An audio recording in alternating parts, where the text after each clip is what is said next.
ሰላም ጤና ይስጥልን የተከበራችሁና የተወደዳችሁ ውድ ተመልካቾቻችን ከአማራ ወጣቶች ማህበር ዲጂታል ሚዲያ የሳምንቱን ዳሰሳ ፕሮግራማችን ይዘን መጥተናል። ከፕሮግራሙ ጋር ያደለው እየጡነኝ አብራችሁን ቆዩ።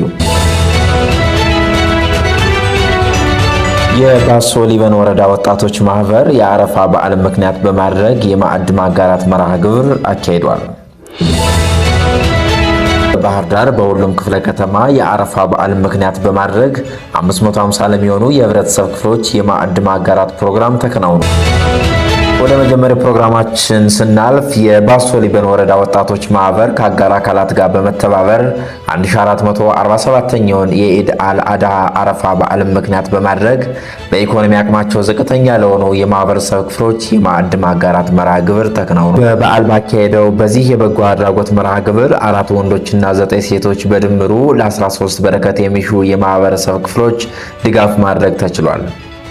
ለዚሁ የማዕድ ማጋራት ስራ በአጠቃላይ 76410 ብር ወጪ መደረጉን የወረዳው ወጣቶች ማህበር አስታውቋል።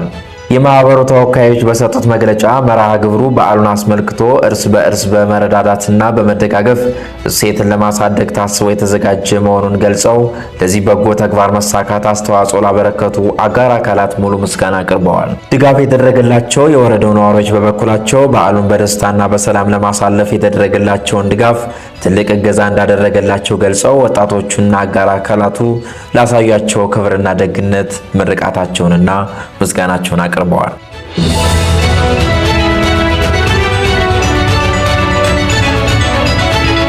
ሳይ ዜና በባህር ዳር በሁሉም ክፍለ ከተማ የአረፋ በዓልን ምክንያት በማድረግ 550 ለሚሆኑ የህብረተሰብ ክፍሎች የማዕድ ማጋራት ፕሮግራም ተከናውኗል። ባህር ዳር በአምስቱም ክፍለ ከተማ የሙስሊሞችን ክብረ በዓል ምክንያት በማድረግ ከ2.8 ሚሊዮን ብር በላይ በማውጣት ቁጥራቸው 550 ለሚሆኑ የህብረተሰብ ክፍሎች የማዕድ ማጋራት ፕሮግራም ተከናውኗል። ፕሮግራሙ የተዘጋጀው በምርኩዝ በጎ አድራጎት ማህበር አዘጋጅነት ከአምስቱም ክፍለ ከተማ አስተዳደርና ከተማ ወጣቶች ማህበር ጋር በጋራ በመተባበር ነው። በዚሁ የማዕድ ማጋራት መርሃ ግብር ላይ የሁሉም ክፍለ ከተማ ኃላፊዎችና የክብር እንግዶች በመልእክታቸው ለመላው የእስልምና እምነት ተከታዮች እንኳን አደረሳችሁ ካሉ በኋላ በበዓላት በመተሳሰብ በመረዳዳትና አቅመ ደካሞችን በመደገፍ የእርስ በርስ ትስስርንና አንድነትን ይበልጥ እንደሚያጎለብተው ገልጸዋል። ይህ በጋራ የተቀናጀ የበጎ አድራጎት ስራ በበዓል ወቅት እርስ በእርስ የመረዳዳትና የመደጋገፍን ባህል በተግባር ያሳየ መሆኑን ኃላፊዎቹም ተናግረዋል።